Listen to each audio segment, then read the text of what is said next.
Tim, it's Tuesday, and you know what that means.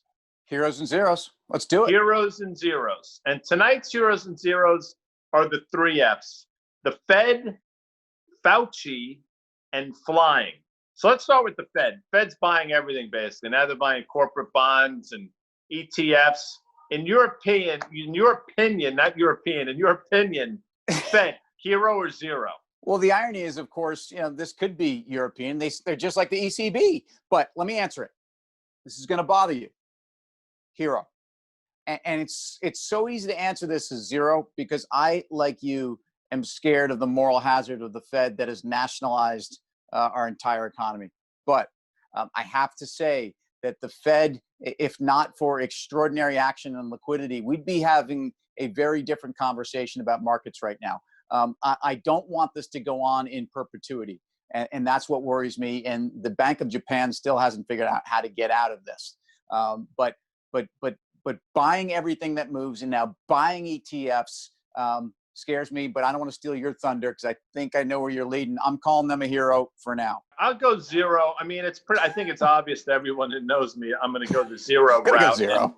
And, tonight on the show, we did a lot of Led Zeppelin, and there's another Zeppelin lyric. There are two paths you can go by, but in the long run, there's still time to change the road you're on. Well, in terms of the Fed, they got no time left. They're on this road. There's no turning back. And you remember the Vapors song, Turning Japanese? Well, you know what that song's really about? Doesn't matter. For this turning broadcast, Japanese. It's not. We better not. We better not. That's where we're headed. I understand what you're saying about that. They came in at the time and they needed to do it. But you know what? And you can't do the counterfactual thing. I get it. And God only knows where we'd be but for them. But at a certain point, you got to take your medicine, and you can't continue to have them come in and bail us out. So I say zero, but that's what makes markets. So that's the first F. Second F. Go ahead. Fauci. Fauci came out today, and I don't know what he said, but whatever he said, the markets didn't like. Said something about potentially not going back to school in the fall, or there won't be a vaccine by the fall. Something happened in the fall. But Fauci, just in the aggregate, hero or zero? Look, hero. In a world that, in what is and what should never be, here we find ourselves. And here we find ourselves with the crossroads of science, politics, and economics.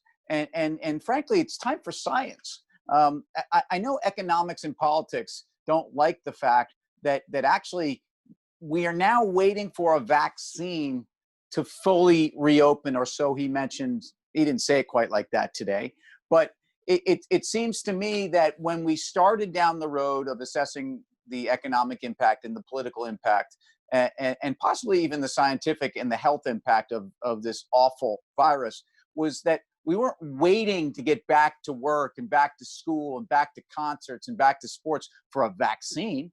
But what he said today made it kind of sound like, as it relates to, your kids, guy, you want them going back to college in the fall. So I don't like any of this, but I like the approach. And right now I want to listen to the scientists. 100%. I mean, he's a hero without question. I know he has to walk the tightrope in terms of, what he's dealing with politically and stuff, but all that aside, the man, but for him, I think we'd be in a lot deeper situation than we find ourselves in. So it's good that we have him on our team. Like he's your Derek Jeter, or actually, I'm sorry, he's your he's your Wayne Garrett. I don't know. I mean, now I'm confused because when you attach anybody that's supposed to be a hero and you put him in a Mets uniform, I'm confused. And the irony here is I was actually going to call him our Joe Torre, steady as a rock, a man of principle. And I think I actually want to follow this guy. I want to run through a wall for Mr. Fauci. Let's keep moving. Let's go to the third Joe one. Torre, not the Met Joe Torre. So in the third one, the third F is flying. I got an F. And you heard the comments. I got an F today. Sorry. on the Today Show from the Boeing CEO. He didn't paint a particularly rosy picture for the airline industry. Yeah. So let me get out there and let me do a clean sweep. Joker, and a triple. What game show is that? That is the Joker's Wild, a great show. And who was my host on that? It was Jack. What was the host? I could still see that guy holding that little thin mic with a little bulb at the The top. Twitterverse will come back to us. You people on the Twitter world, let us know who the Joker's wild host was. It wasn't Gene Rayburn. Okay, so and it wasn't Bert Convy. Bert Convy, man, holy cow! Bert Convy was Bert Convy was everywhere. I mean, if you think about it, and he had a sweet like perm on him, right? Sweet was a perm, nice, very 70s, Tattletales, great show. Miserable graphics, but that dude crushed it in the 70s. He was the real life version of Larry on Three's Company, who was playing the guy in the 70s But I digress. Airlines. All right, airline. Heroes. Hear me out. That's why I clean swept it, right? Because while you could be playing the Lemon song as it relates to airlines right now, what I think people are missing is that I like to fly places. I need to fly places for business. And I know it hasn't been enjoyable. It hasn't been terribly affordable. And it's been a real hassle, even before COVID-19. And I realize that the airlines have had a lot of high profile, very ugly incidents, including, Fluffy getting, booked into the wrong baggage container and people getting dragged off of planes. But the reality is it's not an easy job. And airlines have come a long way from the excesses and the poor management of the 70s and 80s, need I say Pan Am or Eastern Airlines. So the fact that they're now running these things like businesses and they're charging people for bags and people are getting all worked up now and saying they're bad guys. Look, their businesses were thrown a total wrench into the spokes. So I don't, they're not heroes in the context of we're talking about Fauci, but they're not zeros and they're not necessarily bad guys because their businesses are falling apart because there's no passengers. So that's fair. I hear what you're saying. And I get it. I mean, I'd go the zero route just to go the zero route because I think they really lost their way in terms of the way they treated their client base. And their client base, it's all of us. And I think what happened in fewer airlines, people don't really have a lot of choices. They took advantage of that. They jam you in these seats. I mean, the experience when we were kids, actually flying was a pleasurable experience. It was a good time. Some cachet to it. Now it's about one of the worst experiences you can have, more so now than ever. And you're seeing the videos of these full flights with people in masks, not particularly happy.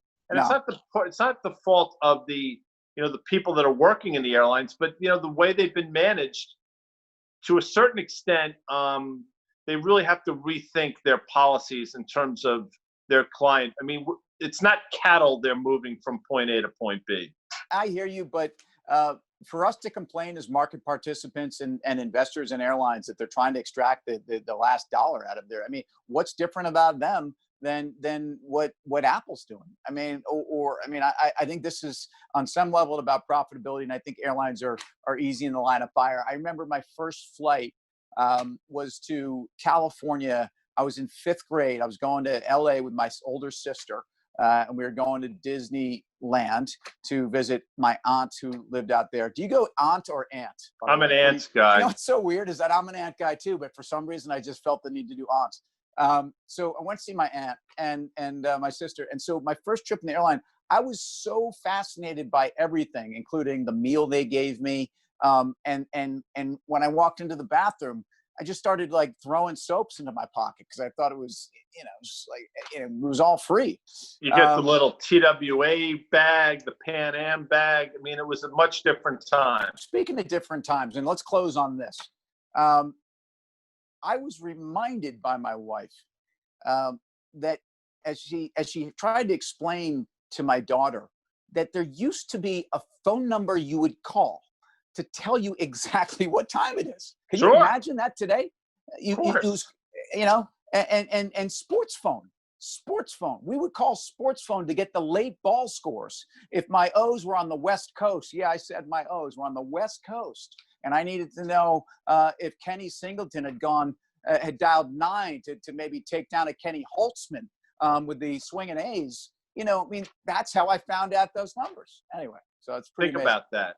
Think about having to call a phone number to find out what time it is. I think we probably need to get out of here. My phone is my watch is running a little bit slow here, but fun time. Heroes and Zeros on Tuesday. I'll see you tomorrow.